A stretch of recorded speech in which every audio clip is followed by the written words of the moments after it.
পুরা গাজাকে ওরা বোধহয় সুইপ আউট করে দিবে, মানে গাজাতে কোনো গাছও থাকবে না, এরকম করে তারা প্রত্যেকটা ঘরে বাড়িতে বোমা মেরে মানুষ মেরে ফেলছে।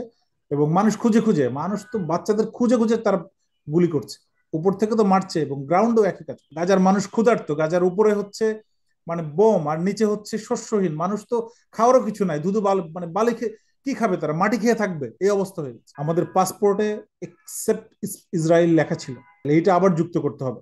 এবং ইসরায়েলের সাথে কোনো প্রতিষ্ঠানের যাতে ব্যবসায়িক সম্পর্ক না থাকে, এইটা আমাদেরকে সত্যি সত্যি স্টেপস নিতে হবে, এই গভর্নমেন্টকে নিতে হবে। খুবই গুরুত্বপূর্ণ দিন পার করলাম, এটা বাংলাদেশের ইতিহাসের একটা ঐতিহাসিক ঘটনা ঘটলো। এই ঘটনাটা আমরা দুই ভাগে বিভক্ত করতে পারি। আমরা যদি আলেমদের ভাষায় বলি, একটা হচ্ছে শরিয়া, মানে শরীয়ত দৃশ্যমান আসলে এটার কি হয়েছে, এবং আরেকটা হচ্ছে এটার অন্তর্নিহিত তাৎপর্য কি বাংলাদেশের প্রেক্ষাপটে, এবং প্যালেস্টাইন ইস্যুতে এটার অন্তর্নিহিত তাৎপর্য কি, সেই বিষয়ে। আমরা বাংলাদেশের মানুষ, আমরা দেশ অত্যন্ত আহ ধর্মভীরু মুসলমান। আমরা আমাদের ধর্ম, আমাদের নবী এবং আমাদের কমিউনিটি বা উম্মাহকে আমরা ভালোবাসি। এবং উম্মার যে চেতনা, যে এক উম্মা আমরা সারা পৃথিবীর মানুষ, সেটা আমরা ধারণ করি। এবং আজকে বাংলাদেশের মিলিয়ন্স অফ পিপল সোহরাওয়ার্দী উদ্যানে যে সমস্বরে ফিলিস্তিনের মজলুম মানুষের প্রতি সংহতি প্রকাশ করেছে, আর ইসরায়েলের নিষ্ঠুর নেতানিয়াহুর প্রতি ধিক্কার জানিয়েছে। বাংলাদেশ থেকে, বাংলাদেশের সাধারণ মানুষের পক্ষে উড়ে প্যালেস্টাইন চলে যাওয়া সম্ভব না। তাদের সীমার মধ্যে যত প্রতিবাদ করা সম্ভব ছিল, তারা হৃদয়ের সকল ঘৃণা উজাড় করে দিয়ে প্যালেস্টাইনকে ঘৃণা করেছে, আর সকল ভালোবাসা উজাড় করে দিয়ে ফিলিস্তিনের আমাদের ভাইদের প্রতি সহানুভূতি প্রকাশ করেছে।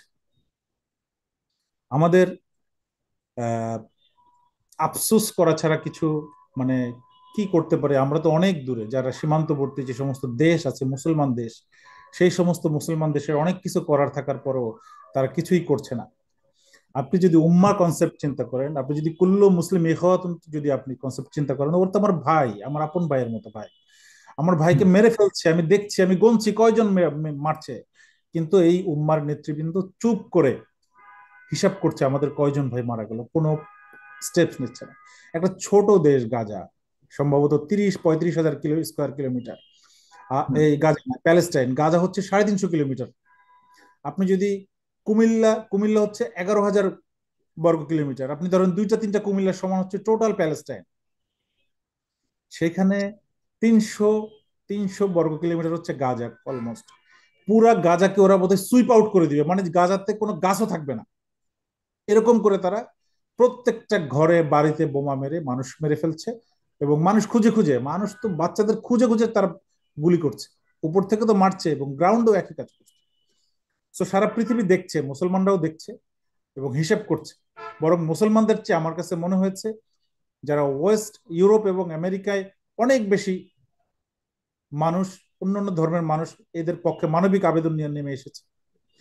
আমার মুসলিম বিশ্বের নেতৃবৃন্দের উচিত আর চুপ থাকা নয়, একটা স্টেপস নেওয়া। মুসলিম বিশ্ব যদি আজকে আমাদের এই এখানে যতগুলি আহ, দাবি দেয়া হয়েছে মুসলিম বিশ্বের নেতৃবৃন্দের কাছে, ওর যদি দুইটাও মানে, তাহলে এই যুদ্ধ শেষ হয়ে যাবে।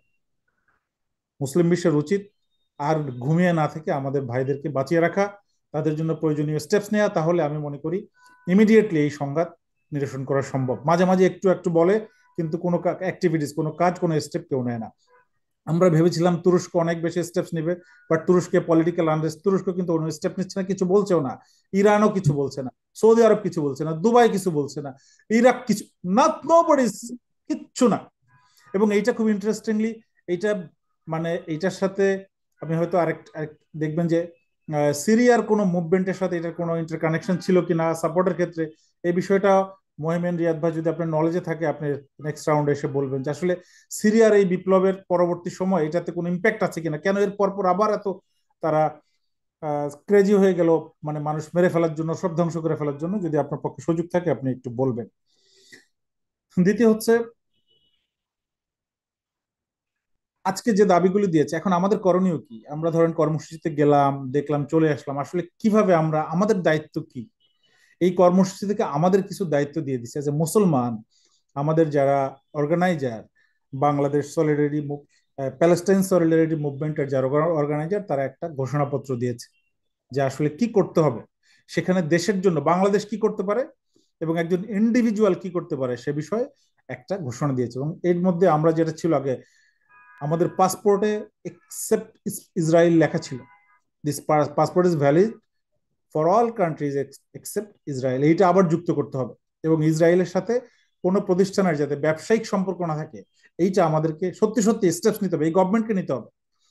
এবং এখন গাজায়, গাজার যে অবস্থা, গাজার মানুষ ক্ষুধার্ত, গাজার উপরে হচ্ছে মানে বোম, আর নিচে হচ্ছে শস্যহীন মানুষ, তো খাওয়ারও কিছু নাই, ধুধু মানে বালি খেয়ে কি খাবে তারা, মাটি খেয়ে থাকবে, এই অবস্থা হয়ে গেছে।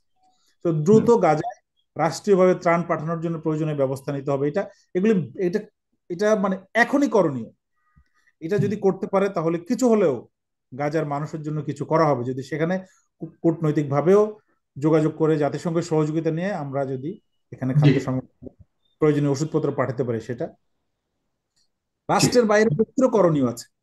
হুম, ব্যক্তি কি করতে পারে, আমি একজন ব্যক্তি, আমি কিভাবে এটা প্রোটেস্ট করতে পারি? আমি তো যেতে পারছি না ওইখানে, আমি তো ফাইট করতে পারছি না। আমার এখান থেকে আমি আমার কমিউনিটি যে প্রোগ্রাম করেছে, আমরা কমিউনিটির প্রোগ্রামে অ্যাটেন্ড করেছি। কমিউনিটি আমাদেরকে বলেছে যে আমরা যেন সচেতন ভাবে, স্বতঃস্ফূর্ত ভাবে ইসরায়েলি সকল পণ্য বাংলাদেশে বয়কট করি। বয়কট মানে আমি এজ এ কনজিউমার আমাকে উইথড্র করব। বয়কট মানে বাটার বাটার দোকান ভেঙে ফেলা নয়।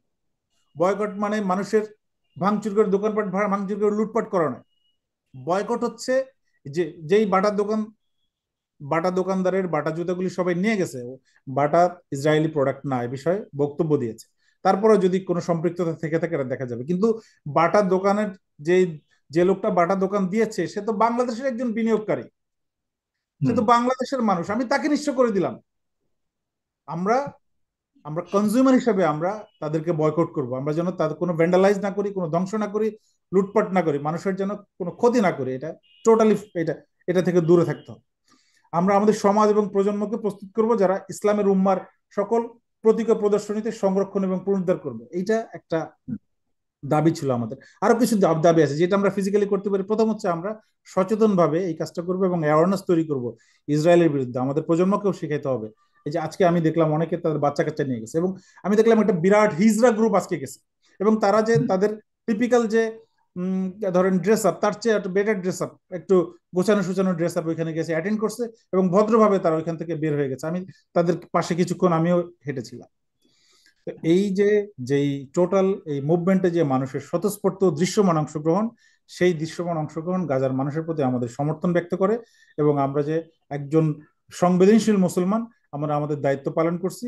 এবং আমাদের যে করণীয়, আমাদের এই solidarity movement, Palestine solidarity movement ঠিক করেছে, আমরা সেটা মেনে চলবো। এইটা হচ্ছে জি আমার শরীয়ত যে দৃশ্যমান পার্ট।